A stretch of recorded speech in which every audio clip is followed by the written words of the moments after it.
Baik, terima kasih Bapak Ibu. Assalamualaikum warahmatullahi wabarakatuh. Waalaikumsalam warahmatullahi wabarakatuh. Baik, Bapak Ibu, untuk hari ini mari kita saksikan bersama pemaparan materi yang berjudul capaian pembelajaran oleh Bapak Andi. Kami persilahkan untuk Bapak Andi. Baik, Assalamualaikum warahmatullahi wabarakatuh. Selamat sore, Ibu-Ibu. Waalaikumsalam warahmatullahi wabarakatuh.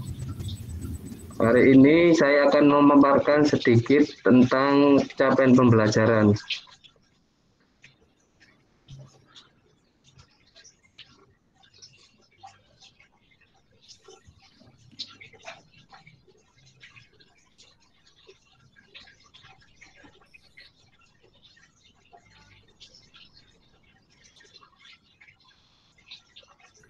Baik, Ibu.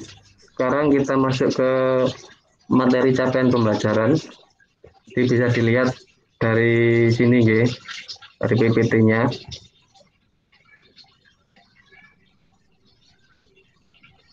Jadi capaian pembelajaran itu suatu ungkapan tujuan pendidikan yang merupakan suatu pernyataan tentang apa yang diharapkan atau diketahui, dipahami, dan dapat dikerjakan oleh peserta didik setelah menyelesaikan suatu periode belajar.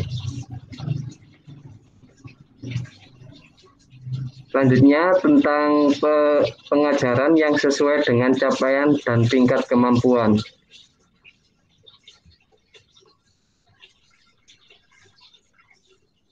Peserta didik Anda mengalami kesulitan saat mengerjakan tugas yang seharusnya sudah dikuasai olehnya. Mengapa hal tersebut bisa terjadi? Adakah yang bisa membantu menjawab? Kenapa peserta didik mengalami kesulitan saat mengerjakan tugas yang seharusnya sudah dikuasai olehnya? Baik, saya monggo, Ibu-ibu. Monggo, Bunda ini. Mungkin kesulitan anak-anak yang pertama mendengar instruksi dari Bapak Ibu gurunya kurang jelas. Mungkin seperti itu kesulitan yang pertama. Kemudian yang kedua, mungkin kurang fokus dalam dalam mengikuti pembelajaran tersebut. Seperti itu, Pak. Iya, baik.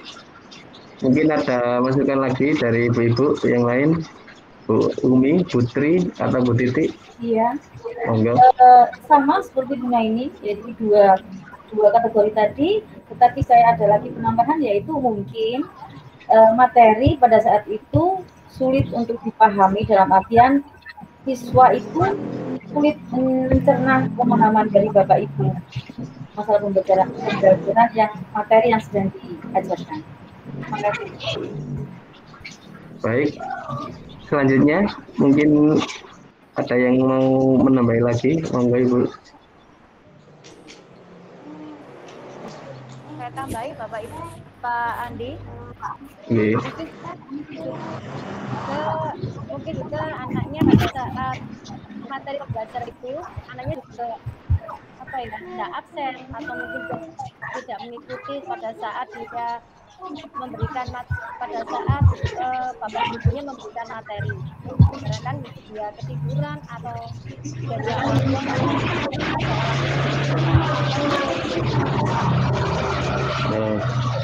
baik.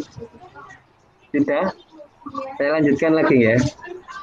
Ya, ini jawabannya tentunya jawaban untuk pertanyaan tadi memiliki banyak faktor masalah.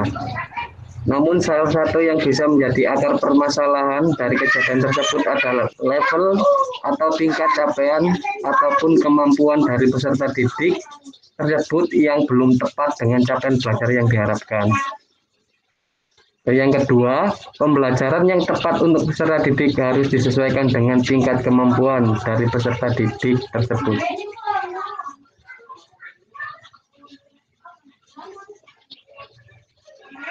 Yang selanjutnya tentang prinsip-prinsip capaian pembelajaran. Yang pertama, terukur dan spesifik. Dan yang kedua, fleksibel atau sesuai proses dan tahapan belajar siswa.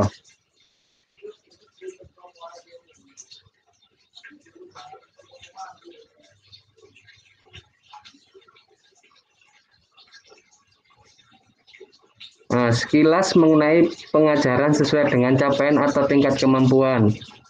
Yang pertama, tujuan pengajaran dengan menggunakan pendekatan ini adalah menguatkan kemampuan numerasi dan literasi pada peserta didik, serta pengetahuan pada mata pelajaran yang menjadi capaian pembelajaran. Dan yang kedua, peserta didik tidak terikat pada tingkat kelas, namun dikelompokkan berdasarkan fase perkembangan atau sesuai dengan tingkat kemampuan peserta didik yang sama.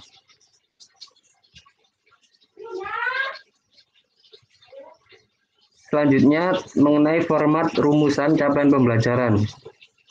Yang pertama, bentuk penulisan atau format capaian pembelajaran ditulis dalam bentuk paragraf, sehingga keterkaitan antara pengetahuan, keterampilan, dan kompetensi umum terlihat jelas dan utuh sebagai satu kesatuan yang tidak terpisahkan dalam pembelajaran. Dan yang kedua, integrasi pengetahuan, keterampilan, dan sikap. Capaian pembelajaran merupakan hasil peleburan kompetensi inti dan kompetensi dasar. Dan yang ketiga, fase dalam perumusan capaian pembelajaran.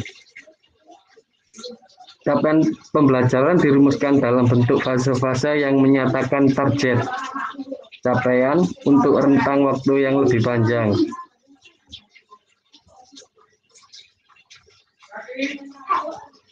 Yang selanjutnya, komponen capaian pembelajaran. Yang pertama, rasional mata pelajaran. Yang kedua, tujuan mata pelajaran. Dan yang ketiga, karakteristik mata pelajaran. Yang keempat, capaian pembelajaran setiap fase. Tidak usah dijelaskan, Bu, ya. Langsung saja ke tahapan. Yang pertama, asesmen. Dan yang kedua, perencanaan, dan yang ketiga, pembelajaran. Di asesmen ini yang pertama, untuk bisa membuat pembelajaran yang berpusat pada peserta didik, maka asesmen menjadi tahap pertama yang harus kita lakukan. Dan yang kedua, asesmen ini bisa disebut juga asesmen diagnostik. Dan yang ketiga, yang perlu dikenali antara lain potensi, karakteristik, kebutuhan, tahap perkembangan peserta didik, tahap pencapaian pembelajaran anak, dan lain-lain. Dan untuk perencanaan, yang pertama, setelah berhasil mengidentifikasi potensi karakteristik, tingkat capaian, kemampuan, maka bagian berikutnya adalah menyusun proses pembelajaran yang sesuai dengan data asesmen kita. Dan yang kedua, perencanaan ini juga termasuk pengelompokan peserta didik dalam tingkat yang sama. Terus yang ketiga dan terakhir ini tentang pembelajaran. Selama proses pembelajaran ini perlu dibuat adanya asesmen-asesmen berkala untuk melihat proses pemahaman murid, kebutuhan kemajuan selama pembelajaran atau bisa disebut asesmen formatif. Dan yang kedua, adapun asesmen sumatif sebagai proses evaluasi ketercapaian tujuan pembelajaran di akhir suatu pembelajaran juga diperlukan untuk membantu peserta didik merancang proyek berikutnya.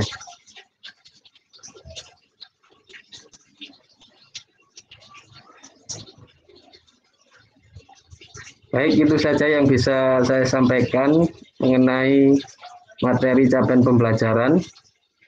Barangkali ada sanggahan atau masukan dari Bapak Ibu, monggo silakan. Saya Pak Andi. Oke, monggo Bu. Bagaimana jika seandainya ada siswa ada siswa itu yang pencapaian pembelajarannya masih kurang maksimal. Dalam artian siswa itu kan beda nggih Pak nggih, cara penangkapan pelajaran itu beda-beda. Bagaimana jika seandainya terjadi ada siswa itu yang pencapaian pembelajarannya kurang dibanding sama lainnya. Terima kasih. Suaranya putus-putus Ibu. Bisa diulang lagi? Suaranya putus-putus. Iya, mau diulangi lagi. Diulangi lagi Bu. Gini Pak Andi, pertanyaan saya, karakter siswa itu kan beda-beda, ada yang cerdas atau yang tidak. Bagaimana tindakan jika seandainya pencapaian pembelajaran anak tersebut belum maksimal? Apa trik kita untuk mengatasi hal tersebut? Terima kasih.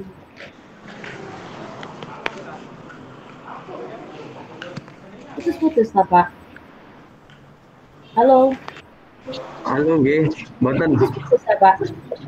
Mboten. Oh, jadi jawabannya menurut saya simpel Bu. Ya itu semua tergantung pada kita masing-masing ya.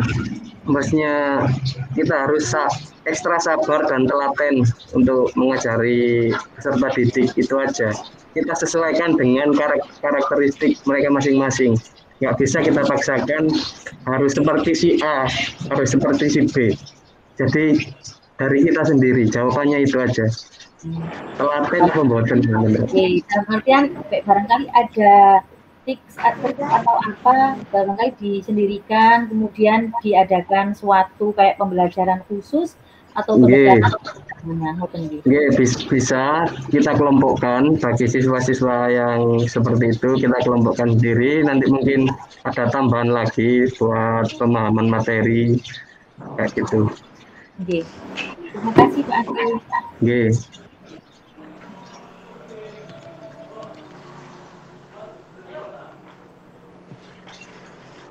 Monggo Ibu yang lain. Sudah jelas sekali Pak Andi, terima kasih. Oke. Oke.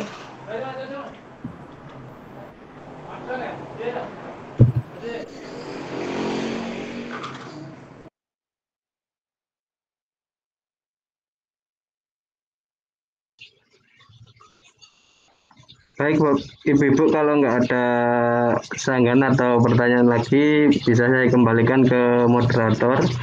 Sebelumnya saya minta maaf jika ada salah kata atau ucapan. Enggak, moderator. Oke, terima kasih Bapak Andi. Presentasi yang sungguh luar biasa sekali, nggih Bapak Ibu. Semoga kita dapat mengimplementasikan, dapat mempraktekkan di sekolah kita masing-masing terhadap anak-anak didik kita. Cukup sekian dari kelompok dari Bapak Andi. Semoga ilmunya bermanfaat dan tetap semangat untuk kita semuanya menjaga kesehatan dalam era pandemi seperti ini. Terima kasih. Wassalamualaikum warahmatullahi wabarakatuh. Waalaikumsalam warahmatullahi